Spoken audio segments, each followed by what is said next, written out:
नमस्ते बच्चों। आज मैं आप लोगों को क्लास 6 वसंत का पाठ बचपन इसका मैं प्रश्न उत्तर पढ़ाने जा रही हूँ। और इससे पहले बच्चों मैं क्लास 6 वसंत और क्लास 6 बाल राम कथा का सारा वीडियो बना चुकी हूँ। उसको देखने के लिए आप ऊपर दिए गए आई बटन पर क्लिक करके देख सकते हैं, या नीचे दिए गए डिस्क्रिप्शन बॉक्स में देख सकते हैं, या प्लेलिस्ट में जाकर देख सकते हैं। और बच्चों आप मुझे इंस्टाग्राम, फेसबुक और ट्विटर पर भी फॉलो कर सकते हैं। तो पाठ शुरू करते हैं। बचपन इसका प्रश्न उत्तर देखिए। प्रश्न अभ्यास आपके बुक से है। लेखिका बचपन में इतवार की सुबह क्या क्या काम करती थी? उत्तर, लेखिका इतवार मतलब रविवार की सुबह पहले अपने मोजे धोती, क्योंकि नौकर या नौकरानी से उन्हें धुलवाने की मनाही थी। फिर जूते पॉलिश करके उन्हें कपड़े या ब्रश से रगड़ रगड़ कर चमकाती। दूसरा प्रश्न है, तुम्हें बताऊंगी कि हमारे समय और तुम्हारे समय में कितनी दूरी हो चुकी है। इस बात के लिए लेखिका क्या क्या उदाहरण देती हैं? उत्तर, लेखिका बताती हैं कि अब बचपन की रुचियों में भी बदलाव आ गया है।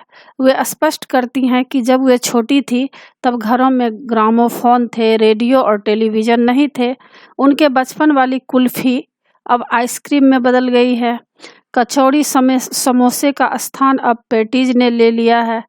सहतूत, फालसे और खसखस के शरबत के स्थान पर अब कोक और पेप्सी का चलन है। लेखिका के बचपन में कोक नहीं मिलती थी, उसकी बजाय लेमनेड और विम्टो मिलते थे। तीसरा प्रश्न है, पाठ से पता करके लिखो कि लेखिका को चश्मा क्यों लगाना पड़ा। चश्मा लगाने पर उनके चचेरे भाई उन्हें क्या कहकर चिढ़ाते थे? उत्तर, लेखिका दिन की रोशनी में काम न करके रात को टेबल लैंप के सामने काम करती थी, जिस कारण आँखों पर बहुत जोर पड़ने से उनकी आँखों की रोशनी कम हो गई और उन्हें चश्मा लगवाना पड़ा। लेखिका के चचेरे भाई मजा लेने के लिए उन्हें चिढ़ाते हुए कहते, आँख पर चश्मा लगाया ताकि सूझे दूर की, यह नहीं लड़की को मालूम सूरत बनी लंगूर की। चौथा प्रश्न, लेखिका अपने बचपन में कौन कौन सी चीज़ें मजा ले लेकर खाती थी?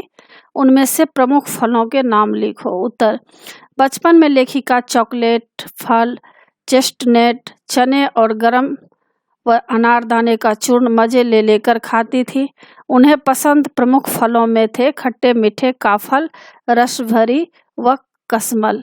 संस्मरण से आगे का प्रश्न है, लेखिका के बचपन में हवाई जहाज की आवाज़ें, घुड़सवारी, ग्रामोफोन और शोरूम में शिमला काल का ट्रेन का मॉडल ही आश्चर्यजनक आधुनिक चीज़ें थी।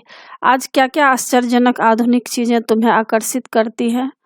उनके नाम लिखो। उत्तर, मुझे आज अनेक चीज़ें बहुत आकर्षित करती हैं, जैसे मोबाइल फ़ोन, विभिन्न प्रकार के टेलीविज़न, कंप्यूटर, नवीन स्तर की रेलगाड़ियाँ, रोबोट आदि।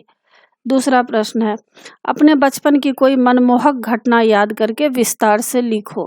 उत्तर, मेरा बचपन बड़े ही मनमोहक वातावरण में बीता है। मेरे पिताजी विदेश में नौकरी करते थे।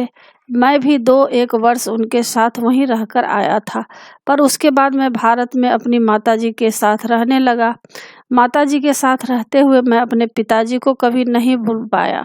मैं हर रोज़ उन्हें याद करता और उनके आने पर मुझे वे क्या क्या लेकर देंगे, इसकी कल्पना कर मैं मन ही मन उछल पड़ता था। आखिर वह दिन भी आ पहुंचा जब मेरे पिताजी विदेश से लौट आए। वे मेरे लिए बहुत सारे खिलौने और खाने की चीज़ें लेकर आए थे। उन्हें पाकर मैं बहुत ही गदगद हो उठा, पर मेरी इच्छाएं पूरी ही होने में नहीं आती थी। जैसे जैसे मेरी एक इच्छा वे पूरी करते, मैं दूसरी चीज़ मांग बैठता। एक दिन तो हद ही हो गई। मैं उनसे कहा कि मुझे एक बढ़िया सी कार चाहिए जिसमें मैं आपके साथ बैठकर सैर कर सकूं। पिताजी ने कहा, मैं कार तो अवश्य ला कर दूंगा, पर उस पर बैठकर सैर करना संभव होगा या नहीं यह मैं नहीं कहता। दूसरे ही दिन वे मेरे लिए एक ऐसी कार ले आए जो चाबी से चलती थी। उसे पाकर मुझे खुशी भी हुई और पिताजी की सोच पर आश्चर्य भी। नोट, प्रिय बच्चों, आप अपने बचपन की किसी भी घटना का वर्णन अपने शब्दों में करो। ऐसा करने से तुम्हें बहुत आनंद आएगा। अब देखिए, अनुमान और कल्पना के तहत प्रश्न रहेगा।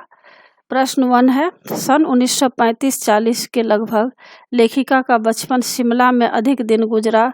उन दिनों के शिमला के विषय में जानने का प्रयास करो। उत्तर सन 1935-40 में भी शिमला की सुंदरता अत्यधिक आकर्षक थी। आज भले ही प्रत्येक चीज का नवीनीकरण हो चुका हो, लेकिन तब भी चॉकलेट, पेस्ट्री के विशेष रेस्तरां, खट्टे मीठे लाल काफल, चने जोर गरम व अनारदाने का चूर्ण खाने में लुभावना था। दूसरी ओर रिज पर घूमना, घोड़े की सवारी, जाखू का पहाड़, ऊंचाई पर स्थित चर्च, मॉल की दुकानों की चमक, स्कैंडल पॉइंट आदि ऐसे स्थान थे जो आप अपना ही आकर्षण रखते थे।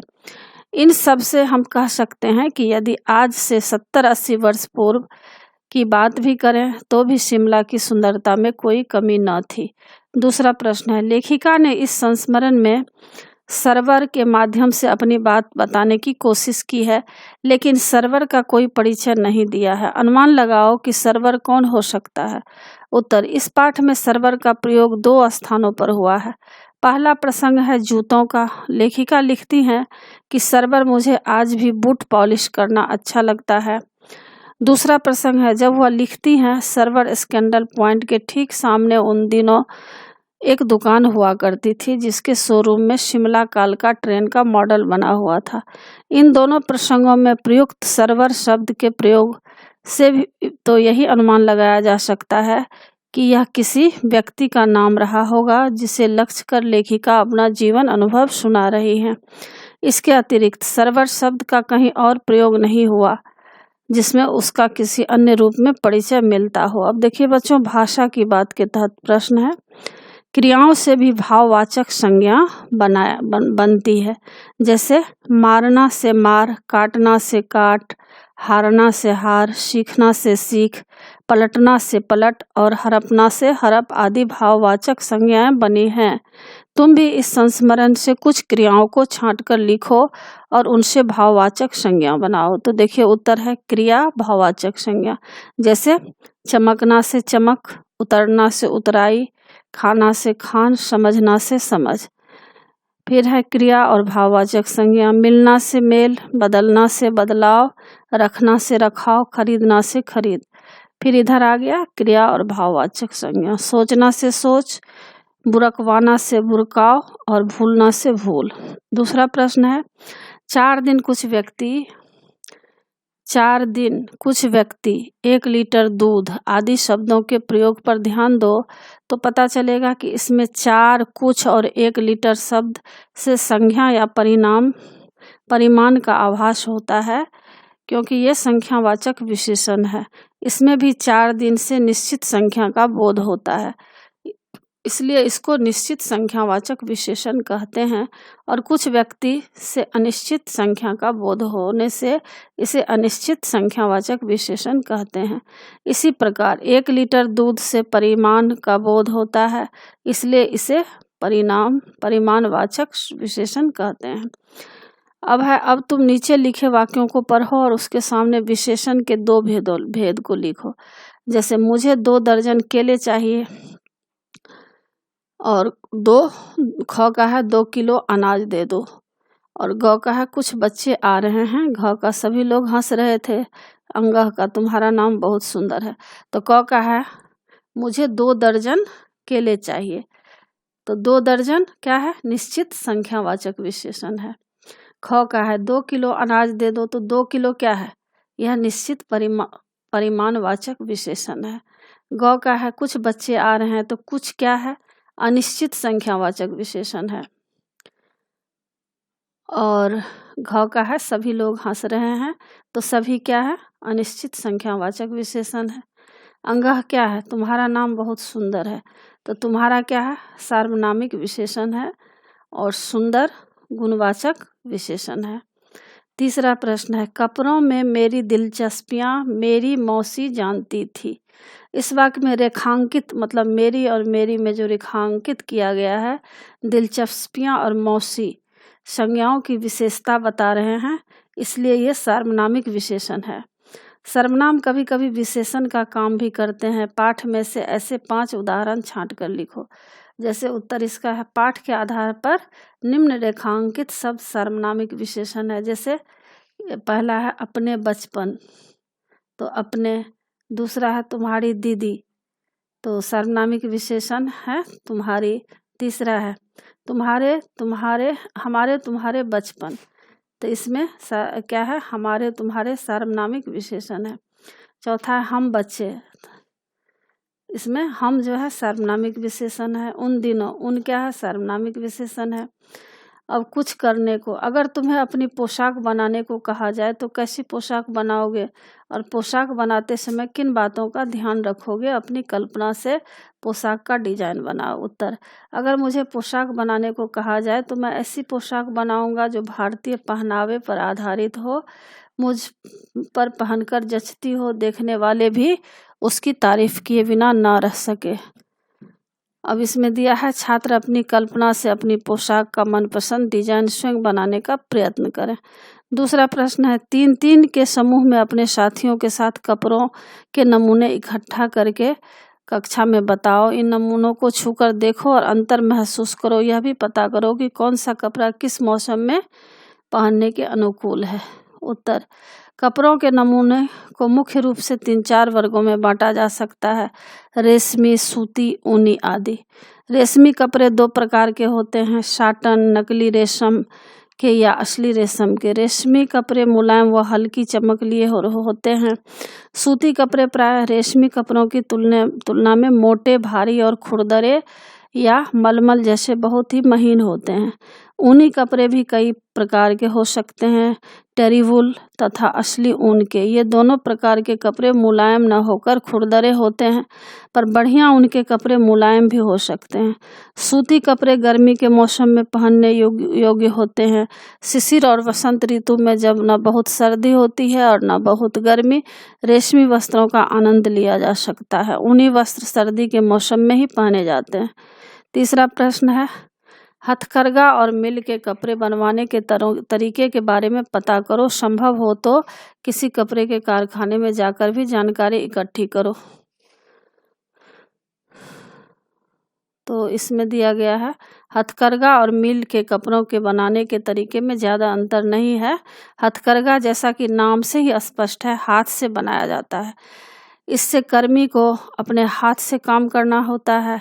इससे कपड़ा तैयार करने में अधिक समय लगता है और कपड़ा मोटा और खुरदरा बनता है। मिल में यह कार्य मशीनों द्वारा होता है, इसलिए वहाँ कपड़ा बहुत जल्दी तैयार हो जाता है। मिलों में निर्मित कपड़ा महीन, सफाई से बना एवं मुलायम होता है। जहाँ तक कपड़ा बनाने के तरीके का प्रश्न है, हथकरघा और मिल के कपड़े के लिए पहले ताना तैयार किया जाता है। ताना बनने के बाद बाने द्वारा कपड़ा बनाया जाता है। चौथा प्रश्न है हमारे देश में तरह तरह के भोजन, तरह तरह की पोशाकें प्रचलित है। कक्षा के बच्चे और शिक्षक इनके विविध रूपों के बारे में बातचीत करें। उत्तर, भारत एक विशाल देश है। इसकी विशेषता है कि विभिन्न प्रांत व उसकी अपनी अपनी संस्कृति, सभ्यता, पहनावा, खान पान, बोलियां व भाषा। तो यहाँ हम मुख्य रूप से भोजन व पहनावे की चर्चा करेंगे। जैसे कि देखिए, पहला है कश्मीरी। कश्मीर में क्या खान पान होता है, कैसा पहनावा होता है। तो कश्मीर का खान पान है राजमा चावल व मांसाहारी भोजन व कहवा आदि। और पहनावा क्या है, स्त्रियां पहनती हैं फिरन सलवार और सिर पर रुमाल। पुरुष पठानी सूट, जैकेट व कश्मीरी टोपी। पंजाब में है खान पान मक्की की रोटी, सरसों का साग, अचार, पापड़, खीर, लस्सी आदि। पहनावा में है स्त्रियां सलवार कमीज व दुपट्टा, पुरुष जो है कमीज, धोती, कुर्ता, पायजामा व पैंट कमीज भी। केरल में खान पान डोसा, सांभर, इडली, मांसाहार में मछली। और पहनावा है स्त्रियां लहंगा चोली व साड़ी ब्लाउज, पुरुष लुंगी व कमीज। बंगाल में खान पान है चावल, मछली, बंगाली रसगुल्ले व संदेश व रसम। और पहनावा में है स्त्रियां साड़ी ब्लाउज, पुरुष धोती कुर्ता। राजस्थान में खान पान है ढोकला, दाल बाटी, बाजरे की रोटी व चूरमा। और पहनावा है स्त्रियां लहंगा चोली व चुनरिया, पुरुष जो है अंगरखा, धोती और सिर पर पगड़ी। इसी प्रकार विभिन्न प्रांत विभिन्नता लिए हुए हैं। अब इसमें अन्य महत्वपूर्ण प्रश्न है, जैसे कि लेखिका यह क्यों कहती है कि मैं तुम्हारी दादी भी हो सकती हूँ, तुम्हारी नानी भी। उत्तर है लेखिका आयु में अब बहुत ही बड़ी हो चुकी है। एक मिनट। इसमें दिया गया है कि लेखिका जो है, पहला प्रश्न है, लेखिका आयु में अब बहुत बड़ी हो चुकी है, उसकी आयु अब नानी और दादी कहलाने की ही है। अवस्था में बड़ी होने के कारण वह यह कहती है कि मैं तुम्हारी दादी या नानी हो सकती हूँ। दूसरा प्रश्न, बचपन में लेखिका किस प्रकार के फ्रॉक पहना करती थी? उत्तर, बचपन में लेखिका हल्की नीली और पीली धारी वाली फ्रॉक पहनती थी। उसके फ्रॉक के कॉलर गोल होते थे और बाजू पर भी गोल कफ हुआ करते थे।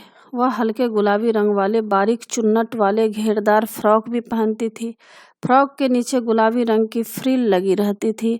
वह लेमन के रंग का बड़े प्लेटों वाला गर्म फ्रॉक भी पहनती थी। उस फ्रॉक के नीचे फर टंगी रहती थी। तीसरा प्रश्न है, जूतों के बारे में लेखिका का क्या अनुभव रहा है? पाठ के आधार पर लिखिए। उत्तर, आज के जूतों और लेखिका के बचपन के ज़माने के जूतों में बहुत अंतर है। बचपन में जब लेखिका को नए जूते मिलते थे तो वह जूतों के मिलते ही छालों का इलाज भी शुरू कर देती थी, क्योंकि जूते पैरों को काटते थे और उसमें छाले हो जाते थे। वह अपने पास रुई जरूर रखती थी। चौथा प्रश्न है, लेखिका को हर शनिवार क्या पीना पड़ता था और क्यों? उत्तर, लेखिका को हर शनिवार को ऑलिव ऑयल और कैस्टर ऑयल पीना पड़ता था। उस जमाने में यह माना जाता था कि इनके पीने से स्वास्थ्य ठीक रहता है। 5वां प्रश्न है, ग्रामोफोन क्या होते हैं? उत्तर, ग्रामोफोन के द्वारा लोग संगीत सुन सकते हैं। लेखिका के बचपन के समय यही मनोरंजन का साधन थे, रेडियो एवं टेलीविजन नहीं थे। 6ठा प्रश्न, लेखिका को शुरू में चश्मा कैसा लगा? डॉक्टर ने चश्मे के बारे में उसे क्या आश्वासन दिया था?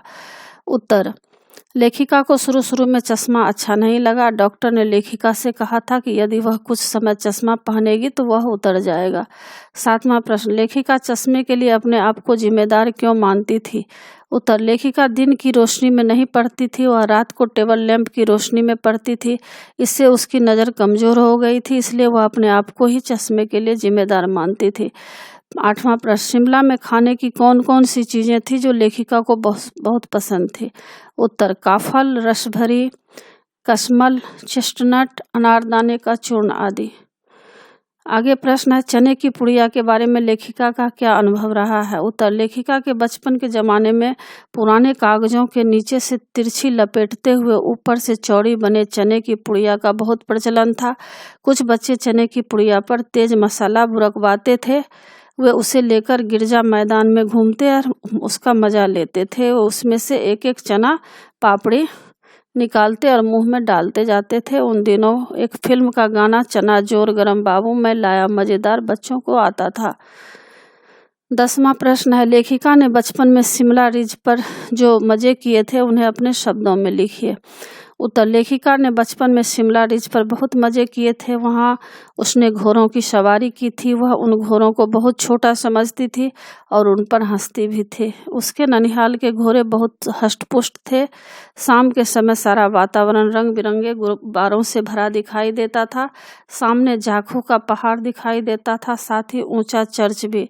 चर्च की घंटियों की आवाज़ दूर दूर तक सुनाई देती थी। लेखिका रिज पर की शोभा और मॉल की दुकानों की चमक का खूब आनंद लेती थी। 11 नंबर प्रश्न है, चचेरे भाई के चले जाने के बाद लेखिका ने क्या किया? उत्तर, चचेरे भाई के चले जाने के बाद लेखिका अपने कमरे में गई। वह वहां जाकर आईने के सामने खड़ी हो गई। वह उसमें बार बार अपनी सूरत देखने लगी। उसने ऐनक उतारी, ऐनक उतारकर अपना चेहरा आईने में देखा, फिर ऐनक पहन ली। ऐनक पहनकर उसने फिर अपना चेहरा आईने में देखा। इस प्रकार उसने कई बार ऐनक उतारा और फिर पहनकर अपना चेहरा देखा और सोचने लगी, क्या मेरा चेहरा लंगूर के चेहरे से है? 12 नंबर प्रश्न है, उम्र बढ़ने के साथ साथ लेखिका में क्या क्या बदलाव हुए हैं? पाठ से मालूम करके लिखो। उत्तर, उम्र बढ़ने के साथ साथ लेखिका में बहुत बदलाव आया है। वह अब अपने आप को सयाना महसूस करने लगी है। उसके पहनावे और ओढ़ने में भी काफ़ी परिवर्तन आया है। पहले उसे रंग बिरंगे कपड़े पसंद थे। वह नीले, जामुनी, ग्रे, काले और चॉकलेटी रंग के कपड़े पहनना करती थी। अब उसे सफ़ेद और हल्के रंग के पसंद आते हैं। तो बच्चों, इसी के साथ पाठ की समाप्ति होती है। आशा है आप लोगों को सारा पाठ अच्छी तरह समझ में आ गया होगा और एग्जाम के लिए अच्छी तरह तैयार कर लीजिएगा। और बच्चों, आप मेरे चैनल देवज नागरी को जरूर सब्सक्राइब कीजिएगा और सब्सक्राइब के बगल में बेल आइकन बटन है, उसे क्लिक कीजिएगा, लाइक कीजिएगा और शेयर कीजिएगा। कमेंट्स ज़रूर कीजिएगा कि आपको यह पाठ कैसा लगा। नए पाठ के साथ फिर मैं मिलूँगी बच्चों। धन्यवाद।